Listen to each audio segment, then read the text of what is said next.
বিসমিল্লাহির রহমানির রহিম। এখানে আজকে আমরা দেখব রেলিক্স মেথড, ডান কার্লি মেথড আর ওয়ার্লিং স্পিড। তো তার আগে আমরা যে এখানে শুরুতে আমরা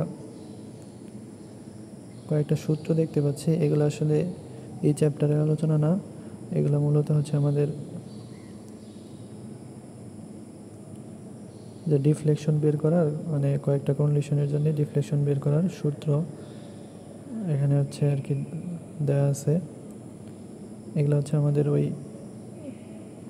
রেলিক কিংবা আমাদের ডান কার্লি মেথড ইউজ করে যখন আমরা ম্যাথ করব তখন এই সূত্রগুলো কাজে লাগবে আর কি। তো এখন যদি আমরা দেখি, এখানে প্রথম যে ফর্মুলাটা আছে এটা যে 1 নম্বরে এখানে বলা আছে simply supported beam with point load.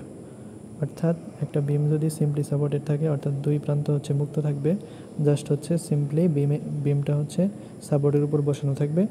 এই অবস্থায় যদি আমরা এর মধ্যে পয়েন্ট লোড অ্যাপ্লাই করি, এই যে ডাব্লিউ আমার পয়েন্ট লোড, অর্থাৎ সিম্পলি সাপোর্টেড বিমের উপরে একটা পয়েন্ট লোড অ্যাপ্লাই করা আছে। যেই পয়েন্ট লোডের পজিশন আমাদের যে বাম প্রান্ত থেকে আমাদের এ ইউনিট ডিস্টেন্সে, আর এই পাশের ডান টার্মিনাল থেকে আমাদের বি ডিস্টেন্সে।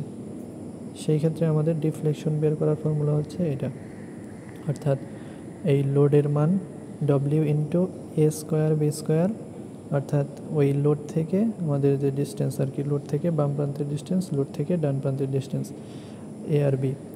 তো W into a square b square divided by 3 into E. এখানে আমাদের মডুলাস অফ ইলাস্টিসিটি আর কি, এটা আমাদের দেওয়া থাকবে কোশ্চেনে। 3 into E into I into L. I আমাদের ক্রস সেকশন, অর্থাৎ বিমের ক্রস সেকশনের যে মোমেন্ট অফ ইনার্শিয়া আছে সেটা, আর এল বিমের টোটাল লেন্থ।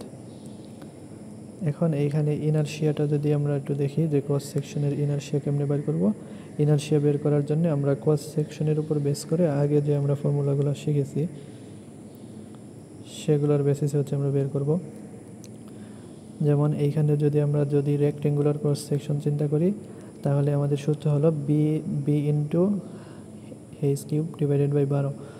তো এখানে বেস কোনটা হবে আর হাইট কোনটা হবে এটা একটু বোঝার বিষয়। এখানে যখন আমাদের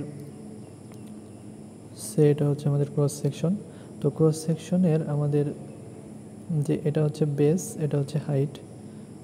তো সবসময় এরকম বেস হাইট আমাদের বলা থাকবে এরকম না, আমরা এটা কোন বরাবর লোড অ্যাপ্লাই করা হয়েছে তার বেসিসে আমরা বেস হাইট চিহ্নিত করব। অর্থাৎ লোডটা যদি আমাদের সোজা উপর থেকে নিচের দিকে অ্যাপ্লাই করি, সেক্ষেত্রে অর্থাৎ আমাদের যে ক্রস সেকশনটা আমরা দেখতে পাচ্ছি, রেক্টেঙ্গুলার ক্রস সেকশনের যে ডাইমেনশনটা আমাদের এই লোডের সরাসরি প্যারালাল, অর্থাৎ লোড যেদিকে আসছে আমাদের এই যে ভার্টিক্যাল ডাইমেনশন, এটা লোডের প্যারালাল ডাইমেনশন। তাহলে আমাদের এই প্যারালাল ডাইমেনশন যেটা হবে এটাই আমাদের হাইট। আর এই লোডের পারপেন্ডিকুলারে যে ডাইমেনশনটা থাকবে, লোড যেদিকে অ্যাপ্লাই করা হচ্ছে তার ট্রান্সভার্সে বা পারপেন্ডিকুলারে যে আমাদের ডাইমেনশন থাকবে, অর্থাৎ ক্রস সেকশনের এই যে আমাদের হরাইজন্টাল যে ডাইমেনশনটা আছে এটা তখন আমাদের বেস। অর্থাৎ এটুকু মনে রাখলে হবে যে ক্রস সেকশনে আমরা যে বরাবর লোড অ্যাপ্লাই করছি যে সেই বরাবর যে ডাইমেনশনটা প্যারালালি আছে সেটা আমাদের হাইট এইচ হবে। আর যার ট্রান্সভার্সে করছি, অর্থাৎ যে যার পারপেন্ডিকুলারে লোড অ্যাপ্লাই করা হচ্ছে সেটা হবে আমাদের বেস। এখন আমরা যদি লোডটা এইভাবে অ্যাপ্লাই করতাম, অর্থাৎ এই দিক থেকে, তখন আমাদের হাইট হয়ে যেত এই যে এইটা, আর তখন আমাদের বেস থাকতো এইটা। এতটুকু মনে রাখলে হবে।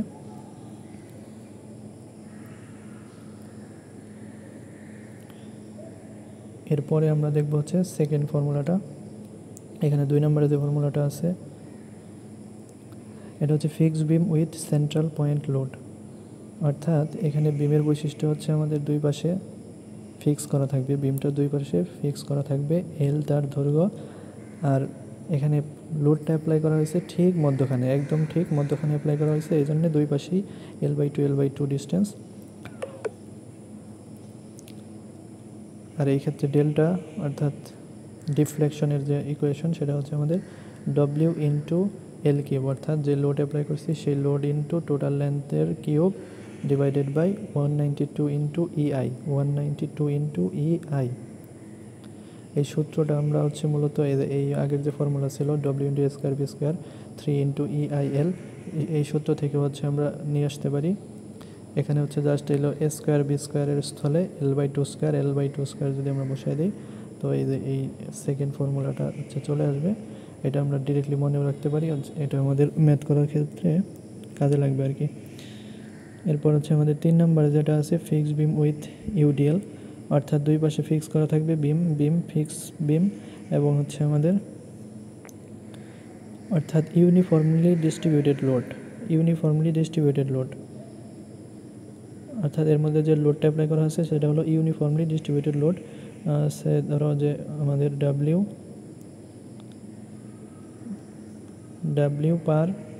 পার মিটার লেন্থ, অর্থাৎ ডাব্লিউ পরিমাণ লোড পার মিটার লেন্থে, অর্থাৎ ইউনিট লেন্থ হচ্ছে আমাদের এখানে হচ্ছে ইউনিট লেন্থের জন্য যে লোড আছে সেটা দেওয়া থাকবে,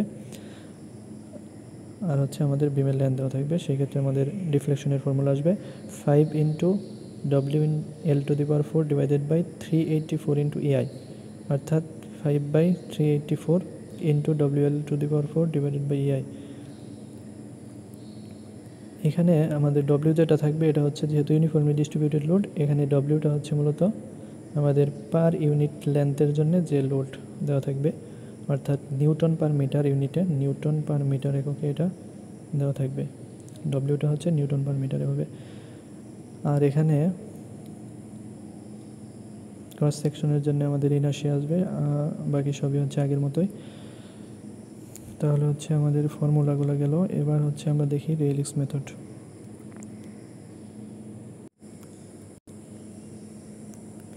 আচ্ছা, রেইলিক্স মেথড, এখানে হচ্ছে আমরা খুবই শর্টকাটে আর কি ডেরিভেশনটা দেখার চেষ্টা করছি আর কি, মনে রাখার সুবিধার্থে আর কি। এখানে আমরা এত বেশি ল্যাঙ্গুয়েজ ইউজ করি নাই, শুধুমাত্র মেইন যে সূত্রগুলো আছে সেগুলোই হচ্ছে আমরা উল্লেখ করছি, এতে করে আমাদের রিভিশন দিতে আর কি সুবিধা হবে।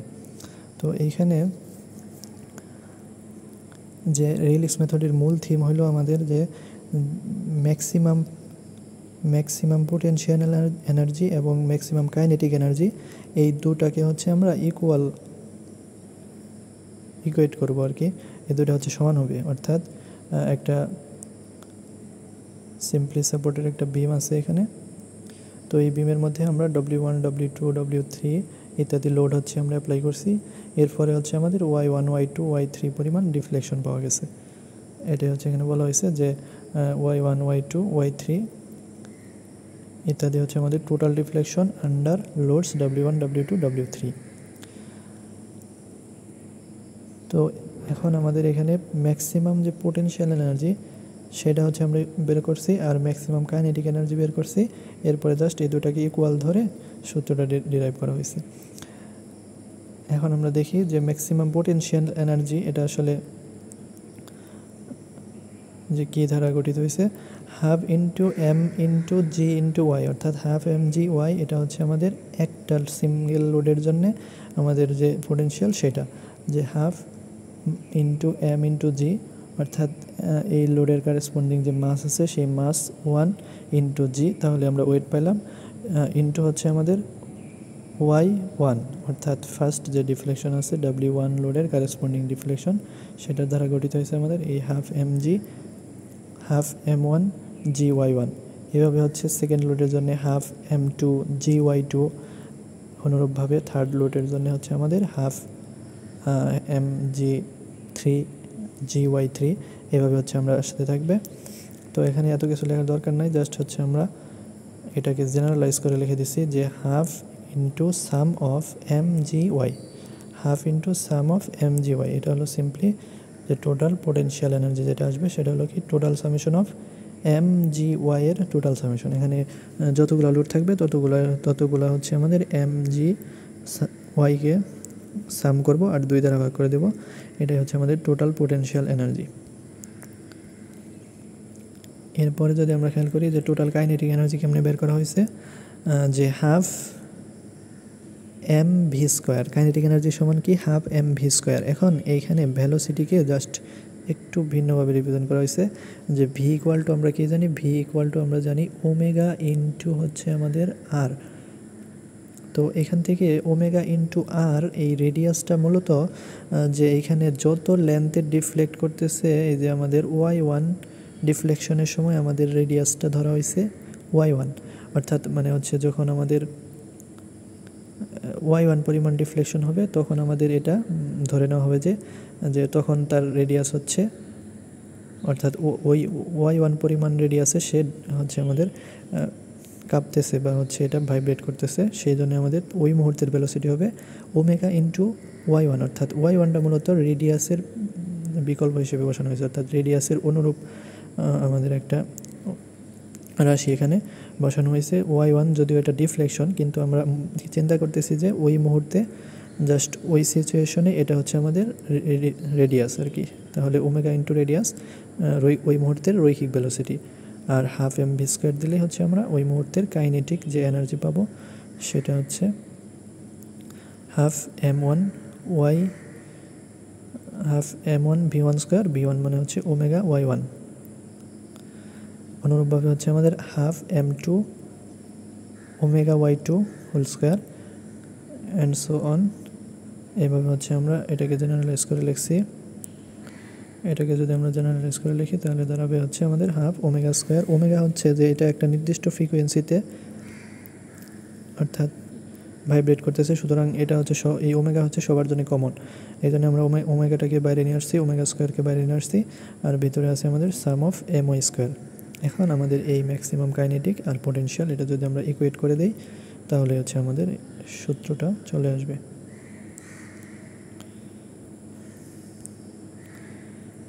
এখানে আমরা একটু সরলীকরণ করে ফাইনালি হচ্ছে আমরা ওমেগার ইকুয়েশন পেয়ে যাব। এর পরবর্তীতে আছে আমাদের ডান-কার্লিস মেথড।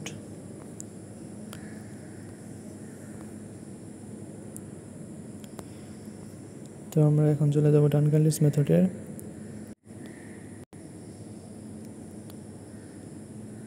এই হচ্ছে আমাদের ডান-কার্লিস মেথড। এইটা আসলে কোনো মেথডই না, সিম্পল একটা জিনিস, যে ডান-কার্লি হচ্ছে আসলে এম্পিরিক্যাল ওয়েতে অর্থাৎ এক্সপেরিমেন্টাল ওয়েতে সে হচ্ছে একটা যে ফর্মুলা দাঁড় করাইছে যে একাধিক লোডের কারণে আমাদের যদি ভিন্ন ভিন্ন ন্যাচারাল ফ্রিকোয়েন্সি পাওয়া যায়, সেই ক্ষেত্রে আমাদের কম্বাইন্ড যে আমাদের যে ফ্রিকোয়েন্সিটা হবে সেটা বের করার একটা ফর্মুলা সে এক্সপেরিমেন্টালি বা হচ্ছে এম্পিরিক্যালি হচ্ছে বের করে সে একটা ফর্মুলা দিছে। জাস্ট এই ফর্মুলাটা হচ্ছে আমাদের এইটুকু, যে 1/f(n) square equal two 1/f n1 square, এখানে একটা স্কোয়ার হবে, এরপরে 1/f(n2) স্কোয়ার, 1/f(n3) স্কোয়ার, এইভাবে হচ্ছে আমাদের শেষ পর্যন্ত চলতে থাকবে। যতগুলো লোড আছে ততগুলোর হচ্ছে আমাদের ন্যাচারাল ফ্রিকোয়েন্সি, অর্থাৎ প্রত্যেকটা ভিন্ন ভিন্ন লোডের জন্য ন্যাচারাল ফ্রিকোয়েন্সি বের করে এরপর যদি আমরা এদের বর্গের ইনভার্স নেই তারপর যদি যোগ করে দেই সেটা হবে আমাদের 1/fn স্কোয়ার, অর্থাৎ অনেকটা হচ্ছে এই যে তুল্য রোধ বের করার মতো আর কি। 1/fn স্কোয়ার, 1/fn স্কোয়ার, এটা এইখানের যে fnটা আছে এটাই হচ্ছে আমাদের ইকুইভ্যালেন্ট যে ফ্রিকোয়েন্সি অর্থাৎ রেজাল্টেন্ট যে ফ্রিকোয়েন্সি সেটা। এখন এইখানে আসলে নিচে তাহলে কি করা হয়েছে, এটা কি আসলে ডিরাইভ করা হয়েছে? না, এখানে আসলে এটার কোনো ডেরিভেশন করা হয় না, এটা হচ্ছে জাস্ট এম্পিরিক্যাল একটা ফর্মুলা সে হচ্ছে বলছে, অর্থাৎ ডান-কার্লি হচ্ছে এটা ফর্মুলাটা দিছে।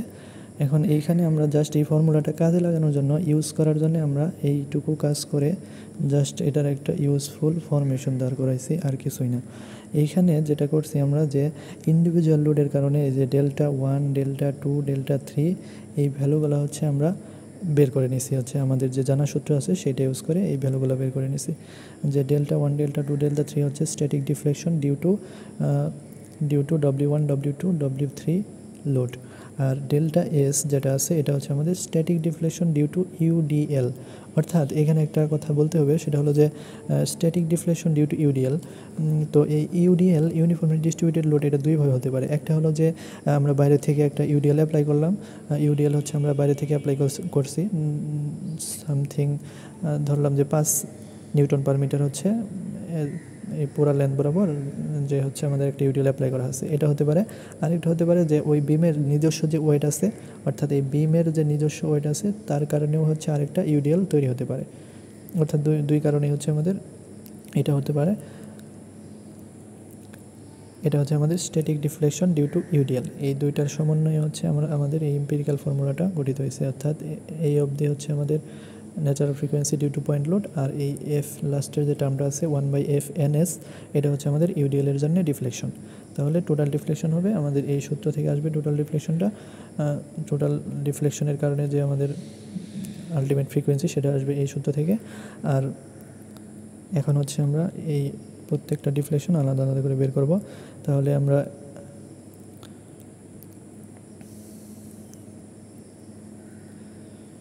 এটা যদি খেয়াল করি যে FN1, এটার জন্য আমরা ফর্মুলা দ্বারা করেছিলাম যে একটা সিঙ্গেল লোডের জন্য, যে একটা সিম্পলি সাপোর্টেড বিমের মধ্যে যদি একটা সিঙ্গেল লোড দেওয়া থাকে সেই ক্ষেত্রে আমাদের যে ফ্রিকোয়েন্সির যে ফর্মুলা সেটা হচ্ছে আমরা সরলীকরণ করে আলটিমেট এই ফর্মে দাঁড় করিয়েছিলাম 0.4985 ডিভাইডেড বাই √Δ1। অর্থাৎ ওই প্রথম যে ডিফ্লেকশন তার সাপেক্ষে হচ্ছে আমাদের ফার্স্ট ফ্রিকোয়েন্সি। এরপর Δ2 এর জন্য একইভাবে 0.4985 ডিভাইডেড বাই √Δ2 এটা। আর FN(s) এটা বের করার সূত্র কি, এটা হচ্ছে যে 0.5615 ডিভাইডেড বাই √Δs। Δs হচ্ছে কি যে ইউনিফর্ম ডিস্ট্রিবিউটেড লোডের জন্য আমাদের ডিফ্লেকশন। এখন কথা হচ্ছে এই Δ1 Δ2 এগুলো আমরা কই থেকে বের করব, Δs এটা এগুলো বের করার জন্যই হচ্ছে আমরা ওই বিম কন্ডিশনের উপর বেস করে শুরুতে যে সূত্রগুলো দেখলাম ওই সূত্রের কোনো একটা ইউজ করে হচ্ছে আমাদের এগুলো করতে হবে আর কি। সেখান থেকে হচ্ছে আমরা এখান থেকে ফ্রিকোয়েন্সি পেয়ে যাবো। ফ্রিকোয়েন্সি পাওয়ার পর জাস্ট হচ্ছে আমরা এই যে আমাদের ডান কার্লির যে এম্পিরিক্যাল ফর্মুলা আছে এর মধ্যে বসাই দিয়ে জাস্ট একটু সরলীকরণ করা হয়েছে আর কিছু না। Δ1 ডিভাইডেড বাই, তো এই যে স্কোয়ার ছিল, এখানে স্কোয়ার ছিল, স্কোয়ারগুলো হচ্ছে আমাদের রুটগুলো হচ্ছে ক্যান্সেল হয়ে গেছে। Δ1 হচ্ছে Δ1 divided by 0.4985 square, Δ2 divided by 0.4985 square, আর লাস্টেরটা হচ্ছে আমার Δs এর কারণে হচ্ছে 0.5615 স্কোয়ার। এরপর হচ্ছে আমরা এইখানে 1/0.4985 স্কোয়ার কমন নিছি। জাস্ট এটা কমন নেওয়ার জন্যে এই পাশে আমাদের যা পরিবর্তন করা দরকার সেটা করার ফলে এখানে 0.27 আসছে। আর বাকিগুলোতে তো আমাদের 1/0.4985 স্কোয়ার এটা ছিলই, এই জন্য হচ্ছে Δ1 Δ2 এগুলো হচ্ছে আমাদের আলাদা হয়ে গেছে। আর সর্বশেষ আমাদের Δs ডিভাইডেড বাই 1.27, এই জিনিসটা মনে রাখতে হবে। Δ1 Δ2 অর্থাৎ পয়েন্ট লোড যতগুলো থাকবে তাদের কারণে হচ্ছে সিম্পলি Δ1 Δ2 Δ3 এগুলো আসতে থাকবে। আর যে আমাদের ইউডিএল যেটা থাকবে সেটা নিচে যাবে হচ্ছে আমাদের যে 1.27, অর্থাৎ Δs ডিভাইডেড বাই 1.27। এরপর ফাইনালি হচ্ছে আমরা 1/0.4985 স্কোয়ার, এটাকে যদি আমরা সরলীকরণ করি আর এই পাশে যে স্কোয়ার ছিল এটা আমরা ইনভার্স করে স্কোয়ার রুট করে দিলাম, সেখান থেকে হচ্ছে আমরা আলটিমেট FN-টা পেয়ে গেছি। এরপরে আমাদের আছে হোয়ারলিং স্পিড অফ শ্যাফট। আচ্ছা, এখানে হচ্ছে আমরা দেখব হোয়ারলিং স্পিড। তো হোয়ারলিং স্পিড আসলে কি, যে আমরা হচ্ছে মাঝে মাঝে দেখি যে এরকম একটা ঘূর্ণায়মান বস্তু যে এরকম অনেক জোরে ঘুরতেছে, ঘোরার সময় হচ্ছে আবার কাঁপতেছে, অর্থাৎ উপরে নিচে হচ্ছে কাঁপাকাঁপি করতেছে। তো এই স্পিড হচ্ছে বাড়ার সাথে সাথে এই কম্পনটা হচ্ছে আরও বৃদ্ধি পাচ্ছে। তো এই ঘুরতে ঘুরতে যে কাঁপা, এটা আসলে মূলত যে এটার একটা আলটিমেট ভ্যালু থাকে, যে এটা যখন ম্যাক্সিমাম লেভেলের হয়ে যায় যে তখন হচ্ছে এই আমাদের যে ওই কাঁপার যে আমাদের ডিফ্লেকশন বা ডিস্টরশন সেটা আসলে একটা লিমিটকে ক্রস করে বা হচ্ছে একটা ম্যাক্সিমাম লেভেলে চলে যায়। তখন হচ্ছে আমরা ওটাকে বলবো যে হোয়ারলিং অফ দ্য শ্যাফট, বা হোয়ারলিং ওই যত স্পিডে ঘোরাইলে ওই অবস্থার তৈরি হয় সেটাকে আমরা বলবো হোয়ারলিং স্পিড। অর্থাৎ আমরা আরও সহজভাবে যদি বলি যে দুই পাশে দুইটা বেয়ারিংয়ের মধ্যে আমরা একটা এখানে একটা শ্যাফট লাগানো আছে। তো ওই শ্যাফটের মধ্যে হচ্ছে আমাদের গোলাকার ডিস্ক টাইপের হচ্ছে একটা বস্তু হচ্ছে সেফর একদম মিড পয়েন্টে হচ্ছে আমাদের যে আছে। এখন এই অবস্থায় যদি আমরা এটাকে মোটর দ্বারা রোটেট করি, যে এটা রোটেট করার কারণে হচ্ছে কি এটা আমাদের ঘুরতে থাকবে। এখন এইটা এই যে আমাদের যে মধ্যখানে যে ওয়েটটা আছে, তো এই ওয়েটটা হচ্ছে যে রোটেশন অ্যাক্সিসের সাথে যদি একদম 100% অ্যালাইন হয়ে যায়, যে একদম পুঙ্খানুপুঙ্খানুভাবে যদি অ্যালাইন হয়ে যায়, সেক্ষেত্রে তো আমাদের যে এইটাকে আমরা যত স্পিডে ঘোরাই সেক্ষেত্রে এত সহজে হচ্ছে আমাদের যে এর মধ্যে বা ভাইব্রেশনটা তৈরি হবে না। যদি একদম 100% অ্যালাইন থাকে আর এটা যদি একদম সুষম থাকে, এর সেন্টার অফ গ্র্যাভিটি যদি একদম আমাদের যে রোটেশন অ্যাক্সিস আছে ওই অ্যাক্সিসের উপরেই যদি অবস্থান করে, সেই ক্ষেত্রে হচ্ছে আমাদের এটাকে আমরা অনেক স্পিডে ঘোরাতে পারবো। এতে করে হচ্ছে আমাদের এর মধ্যে তখনও কোনো ভাইব্রেশন তৈরি হবে না। তো এইখানে আমরা স্পিডের একটা নির্দিষ্ট লিমিট আছে, ওই লিমিট পর্যন্ত চলে গেলে তখন এটা হচ্ছে কাঁপা শুরু করবে। এখন সবসময় হচ্ছে আমাদের এই যে সেন্টার অর্থাৎ আমরা যে বস্তুটা হচ্ছে অ্যাড করছি এই শেপট বরাবর আর এটাকে যে ঘোরাচ্ছি, তো ওই বস্তুর আমাদের যে সবসময় যে এর সেন্টার অফ গ্র্যাভিটি আর অ্যাক্সিস অফ রোটেশন 100% অ্যালাইন হবে এরকম না। অর্থাৎ আমাদের এই যে ডিস্কটা আছে, এই ডিস্কের যে সেন্টার অফ গ্র্যাভিটি আছে সেটা হচ্ছে আমাদের রোটেশন অ্যাক্সিস থেকে সামান্য একটু উপরে বা নিচে থাকতে পারে। সেই ক্ষেত্রে হচ্ছে আমরা যে যখন আমরা রোটেট করব তখন স্পিড ভেরিয়েশন করলে দেখা যাবে যে একটা সার্টেন স্পিডে হচ্ছে এটা ডিফ্লেক্ট করা শুরু করছে, অর্থাৎ এটা হচ্ছে ঘুরতেছে প্লাস হচ্ছে এভাবে কাঁপাকাঁপি শুরু করছে, অর্থাৎ ঘুরতে ঘুরতে কাঁপতেছে বা উপর নিচে ভাইব্রেট করতেছে, যেটা হচ্ছে আমরা এরকম শেপের হচ্ছে বুঝতে পারবো। এখন ওই যেই স্পিডের কারণে হচ্ছে আমাদের এই সিচুয়েশনটা তৈরি হলো, তো ওইটাকে আমরা বলবো হচ্ছে হোয়াইলিং স্পিড। হোয়াইলিং স্পিডের ডেফিনেশনটা এখানে আমরা লিখি নাই, এটা হচ্ছে আমরা দেখে নেব একটু। এখানে হচ্ছে জাস্ট আমরা একটু আইডিয়া দেওয়ার চেষ্টা করলাম যে আসলে এটা আসলে কোন অবস্থায় হোয়াইলিং স্পিডটা আমরা কনসিডার করতেছি বা বলতেছি কোন সিচুয়েশনটাকে হোয়াইলিং স্পিড বলা হচ্ছে। যাই হোক, এখানে হচ্ছে আমরা এই হোয়াইলিং স্পিডের যে আমাদের ফর্মুলা আছে সেই ফর্মুলাটা এখানে আমরা ডেরাইভ করব। এখানে হচ্ছে আমরা ধরে নিয়েছি যে এই যে রোটর যেটা করতেছে, অর্থাৎ এই যে আমাদের মধ্যখানে যেটা করতেছিল সেটার মাস হচ্ছে আমাদের এম, আর ই হচ্ছে position of centre of gravity. অর্থাৎ এই যে আমরা বলতেছিলাম যে এই যে আমাদের সেন্টার অফ গ্র্যাভিটি আছে সেটা আসলে সাম ডিস্টেন্স দূরে আছে, অর্থাৎ আমার যে রোটেশন এক্সিস থেকে ই পরিমাণ এটা হচ্ছে আগে থেকেই হচ্ছে এটা ই পরিমাণ দূরে অবস্থান করতেছে। এরপর হচ্ছে আমাদের ওয়াই হচ্ছে ঘূর্ণনের ফলে এরপর যে ডিফ্লেকশনটা হবে সেটা হচ্ছে আমাদের এডিশনাল ডিফ্লেকশন, অর্থাৎ এটা যখন ঘোরা শুরু করবে তখন আমাদের যে এটা ওয়াই হচ্ছে সেই ডিফ্লেকশন, যে ঘোরা শুরুর পর থেকে যে ডিফ্লেকশনটা আমরা পাবো। আর ওই সেন্টার অফ গ্র্যাভিটি আগে থেকে এই পরিমাণ দূরে সরে আছে। এরপর ঘোরার ফলে আমাদের আরও এডিশনাল ডিফ্লেকশন পাওয়া যাবে, যার ফলে আমাদের এই যে সেন্টার অফ গ্র্যাভিটির যে পজিশন পয়েন্ট অবস্থানটা সেটা আরও সেন্টার রোটেশন এক্সিস থেকে আরও দূরে সরে যাবে। আর এস হচ্ছে আমাদের এই শ্যাফটের স্টিফনেস। এখন আমরা হচ্ছে এই এম ভরের যে রোটরটা লাগাইছি সেটার হচ্ছে সেন্ট্রিফিউগাল ফোর্স কনসিডার করব, যে এই সেন্ট্রিফিউগাল ফোর্স কত হবে, মাস ইন্টু ওমেগা স্কোয়ার আর। এখন এই আরটা আসলে আমরা কোন জিনিসটাকে বলতেছি, অর্থাৎ আর হচ্ছে আমাদের এই রোটেশন এক্সিস থেকে এই যে আমাদের যে রোটরটা আছে রোটরের যে মাস, এই রোটরের মাস হচ্ছে এম, আর এর যে সেন্টার অফ গ্র্যাভিটি অর্থাৎ সিজির যে অবস্থান সিজি, অর্থাৎ আমাদের সেন্টার অফ গ্র্যাভিটি যেটা সেটা হচ্ছে আমাদের ওয়াই প্লাস ডেলি পরিমাণ দূরত্বে হচ্ছে অবস্থান করবে, কারণ ইনিশিয়ালি ছিল আমাদের ই পরিমাণ আগে থেকেই হচ্ছে দূরে সরে আছে, আর ঘূর্ণনের ফলে যে ডিফ্লেকশন হয়েছে সেই ডিফ্লেকশনের কারণে আর ওয়াই পরিমাণ বেড়ে গেছে। তাহলে এটাই হচ্ছে আমাদের ফাইনাল রেডিয়াস। এই রেডিয়াসে যদি ঘোরে তাহলে কত পরিমাণ সেন্ট্রিফিউগাল ফোর্স উৎপন্ন হবে, সিম্পলি আমরা সেটাই এখানে লিখছি যে এফ ওমেগা স্কোয়ার আর, আর হচ্ছে আমাদের ওয়াই প্লাস, আর হচ্ছে আমাদের ওয়াই প্লাস ই। এখন আমাদের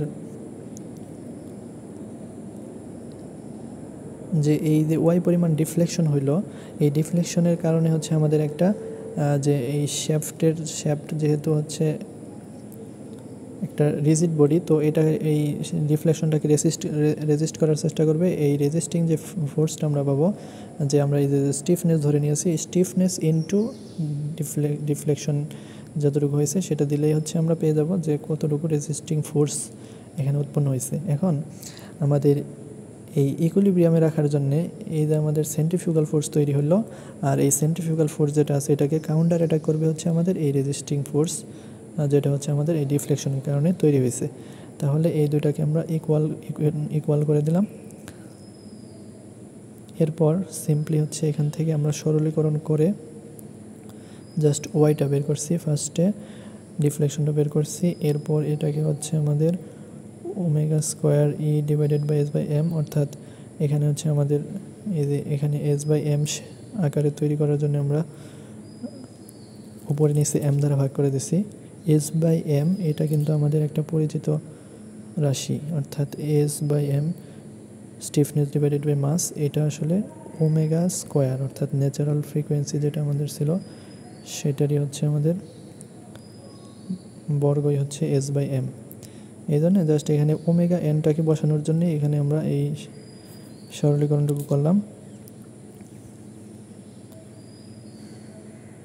ফাইনালি হচ্ছে আমরা যে ডিফ্লেকশন ওয়াই ইকুয়াল টু পাইলাম হচ্ছে, আচ্ছা এখানে প্লাস মাইনাস দেওয়া হয়েছে, প্লাস মাইনাস দেওয়ার কারণ হচ্ছে আমাদের যে এইটা হচ্ছে উপরে একবার উঠবে নিচে একবার নামবে, অর্থাৎ এখানে সবসময় যাতে আমাদের ডিফ্লেকশনটা পজিটিভ থাকে, এই জন্য এখানে আমরা যে প্লাস থাকলে তো প্লাস থাকলোই, আর মাইনাস থাকলে যে তখন হচ্ছে আমাদের ডিফ্লেকশন যাতে হচ্ছে আমাদের ডিফ্লেকশনটা পজিটিভ আসে, এই জন্যে যে প্লাস মাইনাস সিম্বল ইউজ করা হয়েছে। তাহলে y equal to omega square e divided by omega n square minus omega square. এখন আমাদের হোয়াইলিং স্পিডের যে সংজ্ঞাটা ছিল, সংজ্ঞা মতে হচ্ছে আমাদের এই যে যখন এই ওয়াই ডিফ্লেকশন যেটা আছে ঘূর্ণনের ফলে যে ডিফ্লেকশনটা তৈরি হয়েছে, এটা যখন ইনফাইনাইট হবে, অর্থাৎ ডিফ্লেকশন যখন ইনফাইনাইট হয়ে যাবে তখনই হচ্ছে আমাদের হোয়াইলিং স্পিডটা পাবো। তাহলে যে স্পিডের কারণে ডিফ্লেকশন ইনফাইনাইট হয় বা হচ্ছে অসীম হয়, সেই ক্ষেত্রেই হচ্ছে আমরা হোয়াইলিং স্পিডটা পাবো। তাহলে এখানে আমরা সিম্পলি জাস্ট যে কোন কন্ডিশনে হচ্ছে এই ডিফ্লেকশনটা ইনফাইনাইট হচ্ছে সেটা বের করলে আমরা হোয়াইলিং স্পিডের যে কন্ডিশন সেটা পেয়ে যাব। তাহলে এখানে হচ্ছে আমরা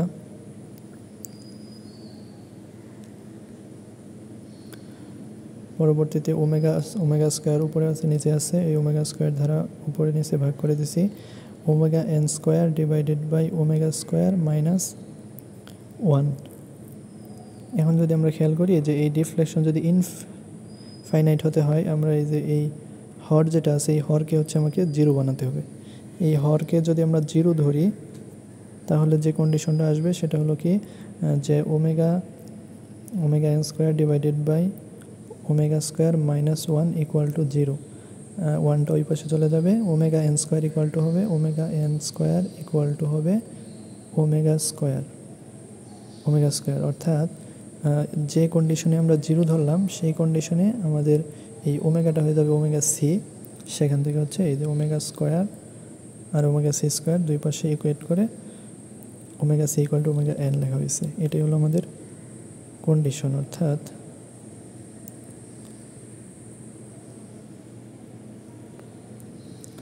তাহলে আমরা পেলাম যে হোয়াইলিং স্পিড হচ্ছে আমাদের ন্যাচারাল ফ্রিকোয়েন্সিরই সমান, অর্থাৎ যেটাকে আমরা হোয়াইলিং স্পিড বলতেছি সেটা হচ্ছে আমাদের ওই শ্যাফটের হচ্ছে আমাদের যে হোয়াইলিং স্পিডটা তৈরি, মানে ন্যাচারাল যে ফ্রিকোয়েন্সি আছে আমাদের ন্যাচারাল ফ্রিকোয়েন্সি, সেই ন্যাচারাল ফ্রিকোয়েন্সির সমানই হচ্ছে ওই শ্যাফটের হোয়াইলিং স্পিড। অর্থাৎ আমরা যদি কোনো একটা শ্যাফটকে তার ন্যাচারাল যে ফ্রিকোয়েন্সি আছে সেই ন্যাচারাল ফ্রিকোয়েন্সিতে যদি রোটেট করাতে পারি সেই ক্ষেত্রেই হচ্ছে আমাদের এই যে ডিফ্লেকশনটা ইনফাইনাইট লেভেলের হবে, আর তখনই আমরা হোয়াইলিং স্পিডটা পাবো।